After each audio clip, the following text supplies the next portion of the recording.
இந்த பிக்சர் பார்த்தீங்கன்னா 2019 சென்னையில கேளம்பாக்கம்ல எடுத்த பிக்சர் இந்த பிக்சர். ஸோ நான் எப்பப்போ எனக்கு வந்து ஃப்ரீ டைம் கிடைக்குதோ, ஸோ எப்போ எனக்கு வந்து கொஞ்சம் ஹாப்பியாக இருந்தாலும், சேடாக இருந்தாலும் எனி டைம் எப்போனாலும் என்ன நானே மோட்டிவேட் பண்ணுறதுக்கு நான் ஃபோட்டோ வாக் போவேன். ஸோ அப்போ போகிறப்ப நான் வந்து இந்த பில்டிங் கீழே போய்க்கிட்டு இருந்து நான் கீழேருந்து இந்த வியூ பார்த்தேன். பார்க்குறப்ப எனக்கு ஒரு விஷயம் மட்டும் தெரிஞ்சது. என்னால் இந்த அங்கே நடந்துக்கிட்டு இருக்க மொமெண்ட் வந்து எவ்வளோ பெரிய விஷயம்னு என்னால் ஃபீல் பண்ண முடிஞ்சது. ஆனால் அது என்னால் பார்க்க முடியல. ஏன்னா நான் நின்றுட்டு பார்த்துக்கிட்டு இருக்க அந்த பெர்ஸ்பெக்டிவ் வந்து வேறு கீழேருந்து பார்க்குறது. என்னால் அதை ஃபீல் தான் பண்ண முடிஞ்சே தவிர அதை என்னால் பார்க்க முடியல. ஸோ எனக்கு தெரியும் இது எங்கேருந்து பார்த்தா கரெக்டாக எடுக்கலாம் அப்படின்ட்டு. ஸோ நான் பக்கத்தில் இருக்க பில்டிங்க்கு வந்து அவசர அவசரமாக ஓடி அது மேலே இருந்து எடுத்த பிக்சர் தான் இந்த பிக்சர். ஸோ ஒன்று மட்டும் நான் தெளிவாக இருந்தேன். இந்த பிக்சரில் வந்து நம்ம என்ன காட்டணும் அப்படின்ட்டு.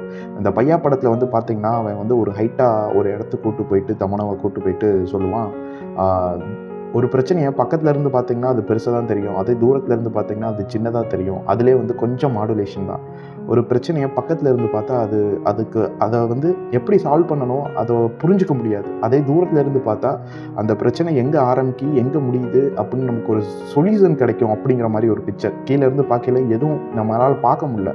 ஆனால் இந்த விஷயம் தான் நடக்குன்னு நம்மளால் ஃபீல் பண்ண முடியுது. அதை நம்ம கொஞ்சம் தூரத்தில் இருந்து பார்க்குறப்ப ஸோ ஒரு ஆள் அங்கேருந்து அந்த கயிறை வந்து அது பின்னாடிக்கு ஒரு சப்போர்ட் வச்சுருப்பாங்க. இருந்தாலும் அவர் ஒருத்தர் நிற்கிறாரு. அந்த கயிறு கீழே 2 பேர் வந்து தொங்கிட்டு இருக்காங்க. இன்னொருத்தர் பார்த்தீங்கன்னா இன்னொரு கயிறில் அந்த பெயிண்ட் ரீஃபில் பண்ணுறதுக்காண்டி பக்கெட் அனுப்பிக்கிட்டே இருந்தார். ஸோ இங்கேருந்து பார்க்கையில் அவங்க அது எவ்வளோ ஒரு கஷ்டமான விஷயத்தை அங்கேருந்து பண்ணிகிட்ருக்காங்க. ஸோ இதிலேருந்து இது வரைக்கும் அப்படின்னு என்னால் அதை ஃபீல் பண்ண மாதிரி என்னால் கேப்சர் பண்ண முடிஞ்ச பிக்சர் இது. அண்ட் இது ரொம்ப மினிமலிஸ்ட்டாக இருக்கணும்னு சொல்லிட்டு நான் ஃபுல் பில்டிங்கும் கவர் பண்ணலை. க்ளவுட்ஸோடு சேர்த்து நான் எடுக்கிறப்ப இது எவ்வளோ உயரத்தில் இருக்குது அப்படிங்கிறத என்னால் காட்ட முடியும். அப்படிங்கிற பட்சத்தில் இந்த ஷாட் நான் வந்து க்ளவுட்ஸுக்கு அதிகமான ஸ்பேஸ் விட்டு பில்டிங்கை மினிமலாக அந்த ஹைட்டை மட்டும் காட்டி எடுத்த பிக்சர் இந்த பிக்சர் எடுக்கிறப்ப எனக்கு அந்த மொமெண்ட்டும் நான் ஃபீல் பண்ணதும் எனக்கு இன்னும் அப்படியே ஞாபகத்தில் இருக்குது. அன்றைக்கி நான் வந்து காலையில் என்ன சாப்பிட்டேன், அன்னைக்கு எனக்கு என்னென்ன வேலைகள் இருந்தது எதுவுமே ஞாபகம் இல்லை. ஆனால் இந்த பிக்சரை எடுத்த மொமெண்ட்டும் அதை நான் ஏன் எடுத்தேங்கிற ஞாபகம் மட்டும் எனக்கு இன்னும் இருக்குது.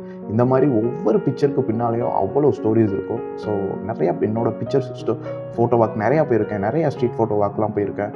ஸோ அந்த பிக்சர்ஸ்லாம் நான் ஒன்று ஒன்றா அனுப்பி எனக்கு இருக்க அந்த நான் பார்த்த விதங்களும் நான் எதுக்காக கேப்சர் பண்ணேன் அப்படிங்கிற விஷயத்த நான் உங்களுக்கு ஷேர் பண்ணுறேன்.